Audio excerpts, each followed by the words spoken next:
Welcome to Gen Z Hoops, the Gen Z basketball, coaching, and sports business show.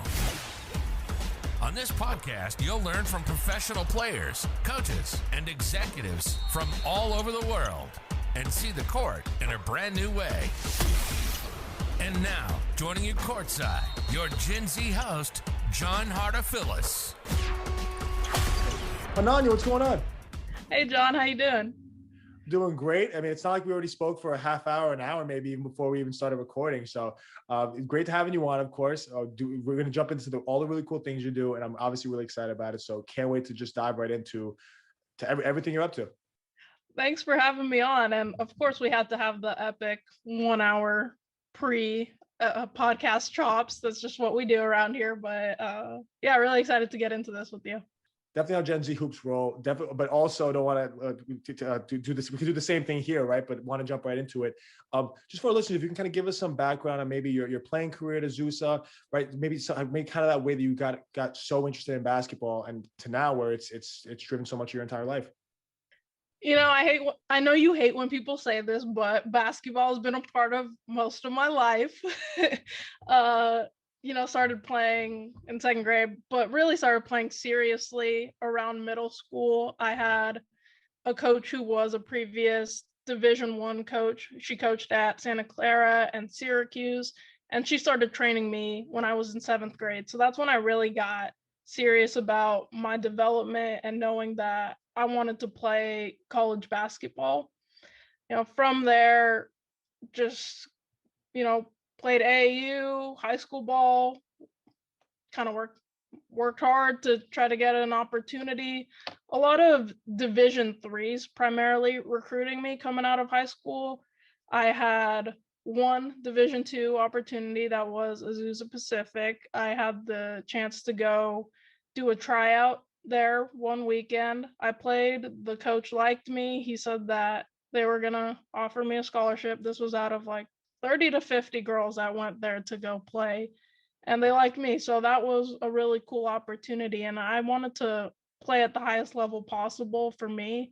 So that's ultimately where I decided to go. But getting into basketball, it was really me and my brother are really close, and we did everything together growing up. We started off with baseball, then went into golf because, my dad figured us as Indians, let's avoid the contact sports. Let's do the non-contact thing. We'll be better at that. But we just kind of gravitated towards basketball together, and it's been a really fun journey in that. Definitely awesome hearing about that background and where that love for the game came from, Annanya. But I'm curious, right? And it's something, right? It's funny, we've never even spoken about this, but you studied health sciences when you were as your major, your first few years in college. What was the direction you were kind of looking to take your life in at that point, and what made you kind of recenter and say, maybe that's not what I want to do, and because so many other people are going to face that same challenge? I went into college thinking I was going to be a doctor coming out of it. And so that's what drew me to the health science field. I actually started off as a biology major, but too many of the lab classes conflicted with basketball practice and I would have to miss. So I kind of switched it to still be in the biology health science field, but just a different schedule that would accommodate my practice schedule a little bit more. But just kind of going through the progression of my playing career in college, I fell in love with the game in a different way. Coming out of high school, everyone thinks that they're a stud and that they're gonna carry that on into college, myself included, but that wasn't how my college career went. I had to adapt to a new normal of being someone who could think the game really well, but not necessarily physically translate that onto the court. And so I took my ability to think the game and to train people in skill development. I started working with a couple of my teammates to just kind of expand on their games, make them a little more creative, make it a little easier for them to score in dynamic ways. And through doing that, coaching and individual training, I fell in love with that aspect of the game. And yeah, kind of abandoned the health science field, said I want to pursue a career in this, and that's what eventually landed me a job with the Warriors. So playing for your old club team, obviously, I know that was maybe a big part of your life before that, and going back and coaching must have been huge. What did you maybe learn from there that those just a lot of the skills that made you see, okay, I could do more than quote unquote just play? My club coach always valued my IQ as a player, and that was something that when I was playing for him it was a big part of that. Like, we'd bounce ideas off of each other in terms of plays, lineups, what would and wouldn't work. He'd have me scout other teams. So going back and coaching with him really just gave me that opportunity to expand my resume a little bit in the basketball field, but also learn from a different side. Because when I was playing in this like player coach kind of role, I still was the one executing out on the court. But now as a coach, I can't do that. All I could do is provide these kids with some direction, and it's on them to execute. So I really wanted to take what I had learned from myself as a player, remember what I was like as a high school player, and try to guide these girls to an opportunity to do better than I did. You know, that's always the ultimate goal as a coach, is to see people be better than you were. So I wanted to take the things that maybe mistakes that I made or things that I did well and teach it to them and just put them in a position to be successful. I was really fortunate to have a great group of girls that I got to coach.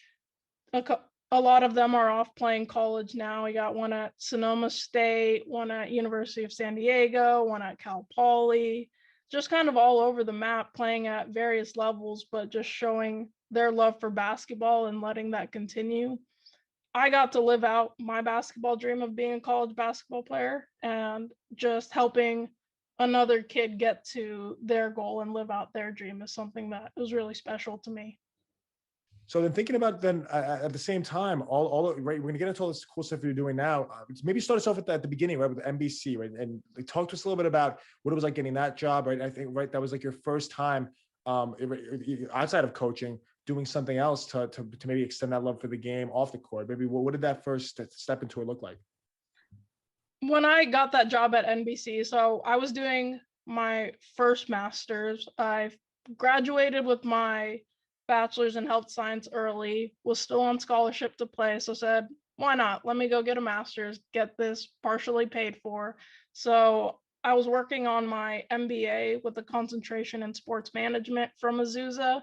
And with the end of that program, I had to do an internship. So I applied for one and got it at NBC.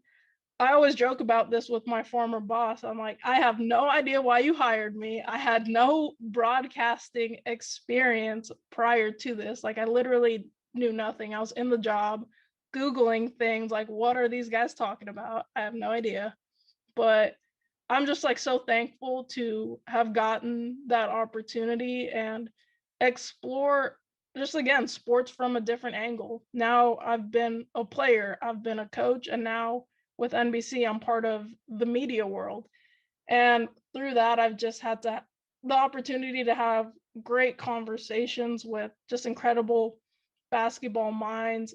My favorite person in the office was Gary St. Jean. I know you had his son Greg on your show, but Gary, the first day I met him, I just asked, hey, do you mind if I pick your brain sometime? And he said, yeah, come watch a game with me anytime. We'll sit, we'll talk.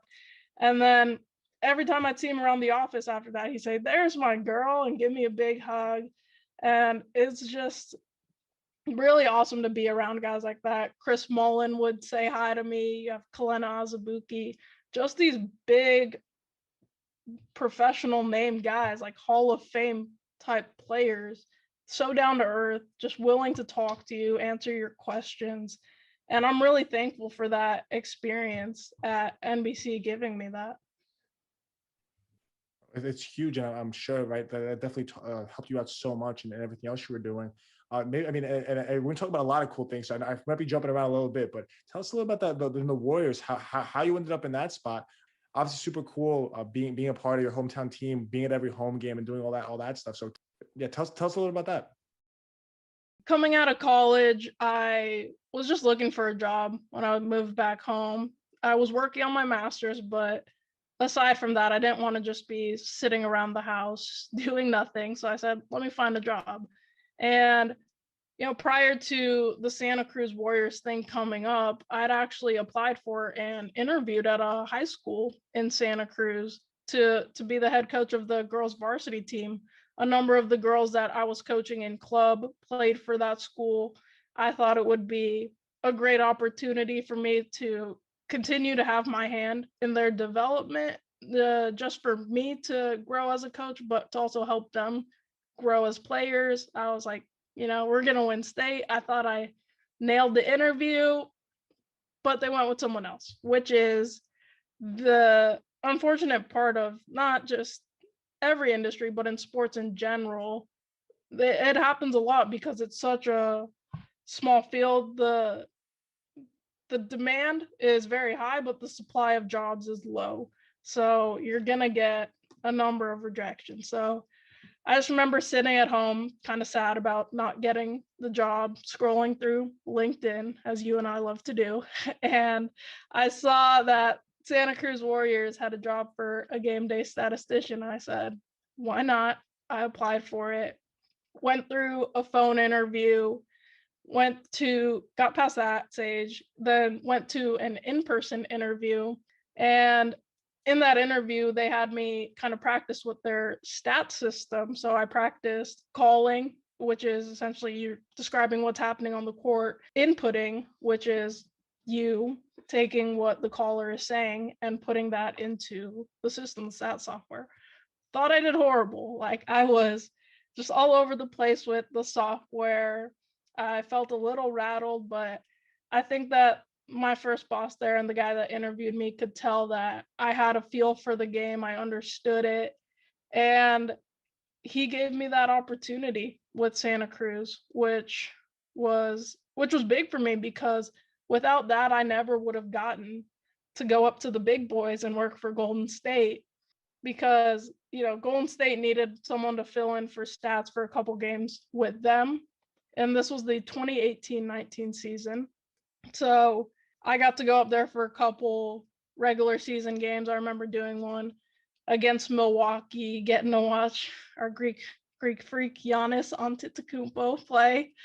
I know we love him. So just really some incredible moments. And I guess Golden State liked me because they brought me back for that entire playoff and finals run that year, brought me back for their first year at Chase Center last year, and brought me back again this year. So I must be doing something right. You definitely are. And like you said, with those great moments, you're definitely going to jump into those in a little bit. The one thing I was curious about when you were talking about just obviously going on LinkedIn, right? Trying to better your application and upping your game in that regard. What were some of the things that you did? Obviously, we had spoken about some of the classes you had taken to fill up that LinkedIn, right? Outside of the experiences you had physically, there's some other things that you did to beef that resume up. Can you kind of tell us a little bit about that? Because I think so many of our listeners can gain some value from, oh wow, that's a great thing that I could do to make my application better. Yeah, diversifying yourself, I think, in this field is really important. You want to have a broad range of skills so that when you're applying to these jobs, if they see that you can perform kind of this function that they're looking for, or you showcase that you have the ability to learn something, then that's really a highlight on your resume. So I took a number of classes through Coursera, learning Python programming, some R, some sports analytics, because I just wanted to really plug into that field. I also have written a number of articles throughout my life, like especially from college until now, just talking about what it means to be a good teammate, or just the culture of sports in general, or breaking down the sport through the lens of, okay, why is guard rebounding important, or what happens when Luka Doncic is able to get into the paint and create for his teammates. So it's really about, I think, showcasing your skill set, putting your work out there and letting people see what you're doing. You may not always be on the right path, but I think that fosters a lot of conversations with people, and it helps you learn and grow from there, which will eventually land an opportunity in the field. Can you kind of tell us a little bit about what you're doing in your new job, contracting with Google? And because when you called me and told me that, I think remember we were both screaming and yelling because that was like the coolest thing in the world. But exactly what exactly are you going to be doing there? And the department you're in is so cool, and I can't wait to hear more about it. Yeah, I remember that moment that I called you and told you about it. It was funny because you were telling me about this full-time job that you had just gotten. And I was like, oh, I have news too, John. I was like, I just got a job at Google. And it kind of went over your head for a second. Like you just kept talking and you were like, wait, what? And I was like, John, I just got a job at Google. And you were just so hyped. Your dad was yelling at you about something, but you had to take the moment to be happy for me. And that was really funny. You were one of the first friends I told, so that was just a great time.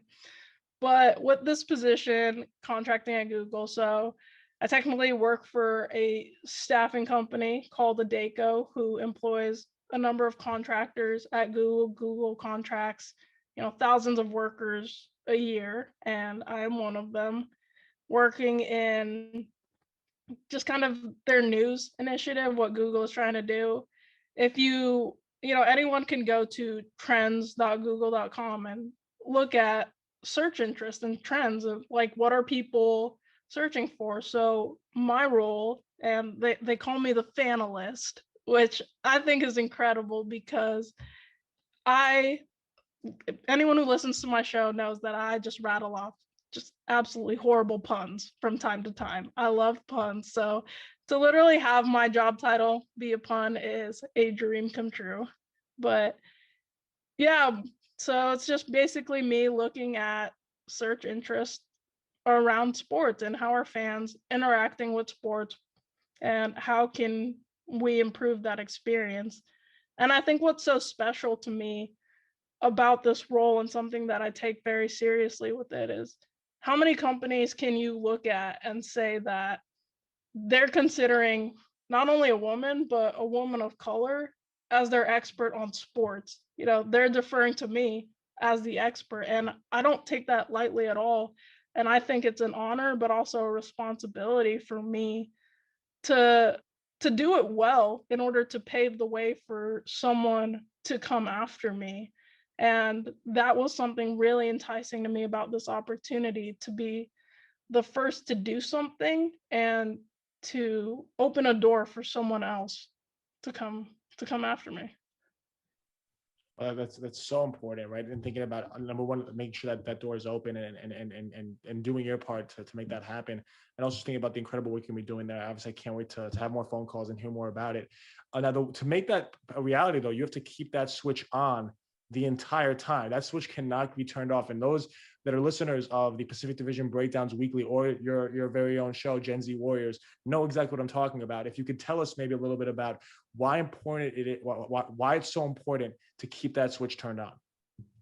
Yeah, listeners of any of my shows will know that I famously talk about the Warriors having an on-off switch. And I think that is something so personal to me because when I was a player, I did have an on-off switch. And I wish that I wasn't like that. I think maybe I could have had more opportunities if I just kept it in that on position while I was playing. But yeah, everything is an opportunity to learn and grow. And so that's what I always say. So I didn't do it in my playing career. I'm going to do it now in my job. I'm going to keep that switch in the on position. I'm going to do my absolute best to excel at this job. Because like I said, to pave the way for more opportunities for others. But yeah, that on-off switch is a go-to line of mine. I've said it to a number of players that I've coached. I reflect on my own career and know that maybe things could have gone a little differently, but just help someone to do better after me. Of course, and definitely right keeping that switch on the entire time, no matter what. Definitely a message we want to send to some NBA teams, but of course, it's good that you're doing it too, and hopefully our listeners are doing it as well in their own lives. And thinking about that entire concept of always trying your best, though, you are going to be working in a team environment there. You've been working in a team environment with the Warriors. Can you kind of tell us about maybe the teams you've worked with in the past, not just the basketball team, but also the teams you're working in a work environment, both with the stats, with the Fanalysts over at Google. What is it like kind of for you working in that environment? And how do you get the best out of yourself working with all those people, different people around you? So in the stats department at Google, I kind of mentioned this when I was talking about our stats department with the Warriors. I kind of mentioned this when I was talking about my interview process, but there's 4 to 5 of us on a stats crew working a game. So there's 2 people who are calling the action of what's going on the court, one for each team. You have a primary inputter who's putting in all those events live.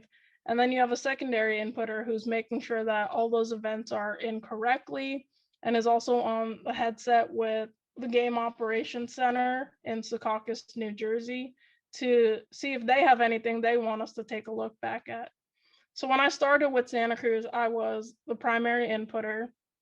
Going into my second year with Santa Cruz, I transitioned into being a caller, and I'm now at the point where I can do any of the roles. So it's just plug me in where you need me and I'll do it. And that kind of goes along the lines of what we talked about with my LinkedIn in diversifying my skill set.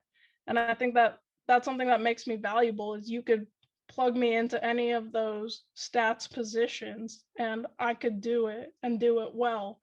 So just kind of working collaboratively with that team, there's a lot of checks and balances. We're helping each other out. If someone misses a call on the court, then we help them get it right. Or if someone messes up in something, you just don't jump down their throat to be like, hey, I think I saw this. But taking what I learned from my playing career and being able to apply that, I think is just invaluable. Athletes have a lot of experience working with teams, and just kind of that selfless attitude is something that I hold very dear. I try to apply it in my playing career. I now try to just apply it in my life in general. In terms of working with a team at Google, I've only completed my second week. It's still very new. I'm still getting to know people, but everyone's been really helpful and like kind of helping me get my feet under me, helping me learn what I need to learn and get going. I offer to help people when and where I can. So just a very collaborative environment. And I think that that's important in life, is to recognize that people are kind of the foundation of things you do. Like, yeah, the work's important, the job's important, but you're nothing without the people that you're doing it with. So I always want to keep that at the forefront of my mind. So in talking all that about, of course, what you do with the team once you're in the arena, maybe what's the build up to that? What are you doing to prepare? Are you always doing home games? Is it alternate? Do you travel at all? I mean, there's so many questions as to maybe what you do. Like, what time do you show up? I mean, we here Gen Z Hoops want to hear it all. So on game days, this year has been a little different with COVID protocols and having to test. So I typically show up at the arena 7 o'clock game. I try to get there around 4, give myself time to get my rapid test in case the results come back inconclusive. If I'd have to retest, that's never happened to me before, but you never know. Prepare for the worst. So I get there, I test, then I'll usually just kind of sit in my car, wait for the results to come back. And then once I get into the arena, it's going through a checklist of things. Do we have all the active rosters set? Do we have the inactives labeled correctly? Like, is the guy not with team? Is he a did not dress? What is his specific designation? Confirming that with the official scorebook, confirming with Secaucus on headset that we have them on our channel, talking to them about how we want to go through the game. Do I want them to deliver any corrections that they have live or during a stoppage? Do I want them to change play descriptors, or do I want to do it myself? So just these number of questions and little checks that we have to go through. It doesn't sound like a lot of things or just quite that extensive, but in order to operate a game smoothly, it's those things that we got to do and make sure we're ready to go.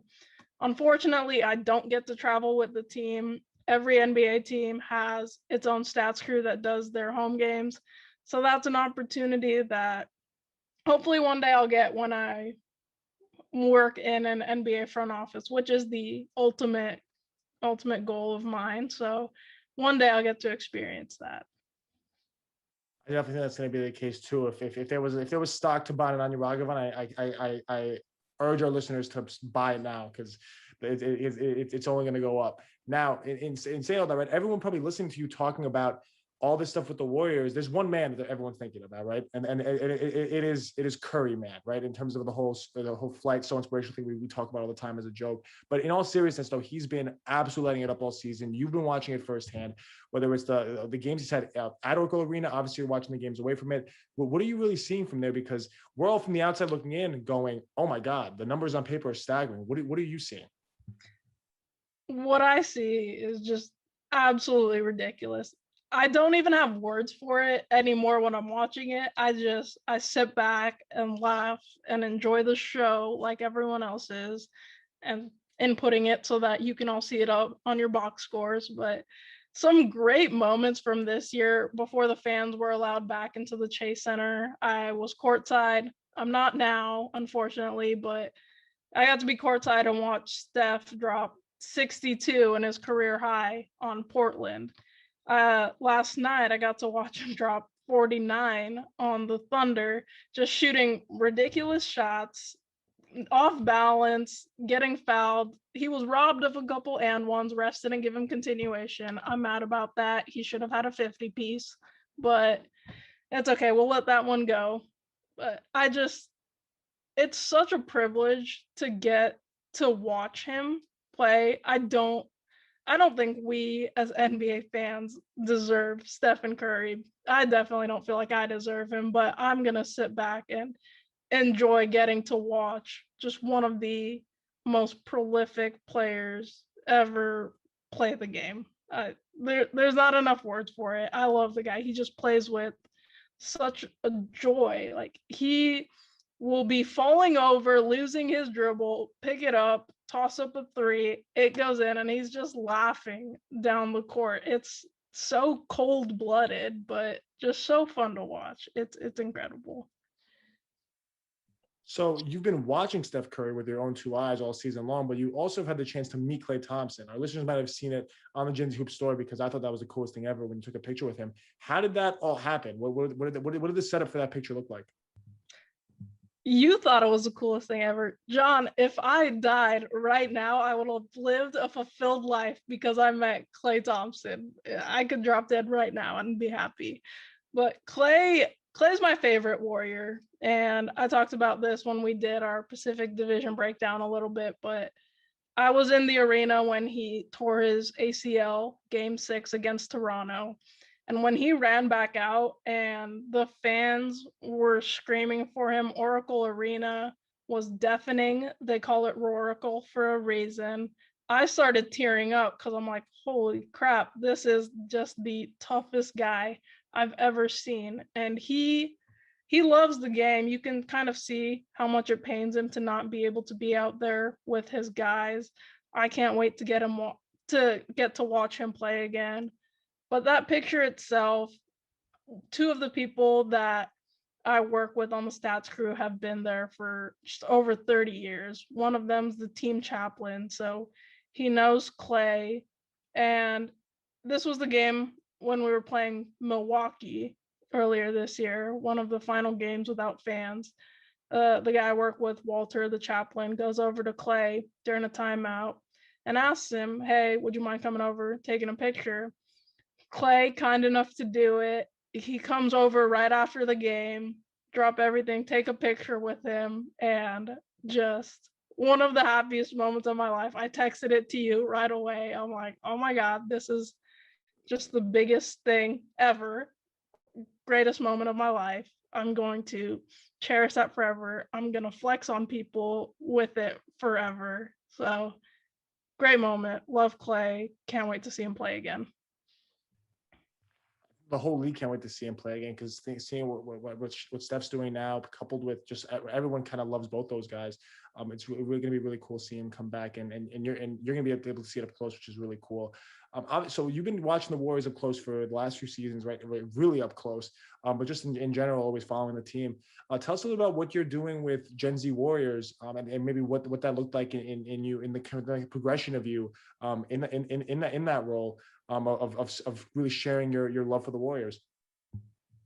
Taking it back to when I got involved with Gen Z in the beginning, just I see a random job posting on LinkedIn. I can't remember if you were named Big Fellas on that job posting or Gen Z by then, but I was like, you know what? Why not? And I applied for it. You and I hopped on the phone once and just kind of got along right away, and we could see that there was something pretty cool that we could do with this. Started doing the Pacific Division breakdowns. And from there, you had this vision of what you wanted to do with Gen Z in terms of building a network covering all 30 NBA teams. And with my position with the Warriors and getting to watch them, it was just a natural fit for me to head up that Gen Z Warriors show. So I'm really thankful to you for that, giving me that opportunity. And I think that I've had some conversations that have stemmed from that, coaches reaching out to me on LinkedIn because you've interviewed them. And, it's definitely not lost on me that some of these things that I've gotten opportunities wouldn't have come without you giving me a shot. So I want to say thank you for that. I'm really excited for what the future of Gen Z Warriors can be. I'm going to continue to build that out, do my best with it, help you build your network. But honestly, I think one of the greatest things to come out of it is that you've become one of my closest friends, honestly, John. Like, I talked to you about everything. When I had the Google News, you were one of the first people I told. We just, chop it up for hours about anything. And so this has been a really great thing in my life. I'm really thankful for it. And I can't wait to see what both you and I continue to do. For those that aren't watching on YouTube, I am blushing out of control right now, but we're going to pretend that's not happening, because that was one of the sweetest things I've ever heard. And Annanya, thank you so much for doing this, for taking the chances to some 20-year-old on LinkedIn who just reached out of nowhere. And we are going to do great things. I can't wait to see it all happen. So, Annanya, thank you so much for coming on the show. This was phenomenal. Obviously, this is something that you've come on many, many shows in the past, so this isn't the first time, but really appreciate you coming on this time, sharing your story. I think listeners will take a lot from it. I can't wait to hear the feedback from with everyone just saying, wow, Annanya's story is so cool. What's going on there is so cool. I cannot wait to see my phone blow up, and I know yours will too. So, as always, we'll keep in touch about what's going on there. Thank you so much. Thank you, John, for having me. This was a blast as always. And big things for both of us. Can't wait. Thanks for listening to Gen Z Hoops. Make sure to follow, like, and subscribe on Instagram, LinkedIn, and all major social media platforms at Gen Z Hoops. You can tune in and subscribe on Apple Podcasts, Spotify, YouTube, and every other podcast platform on the planet. Get ready for the next episode.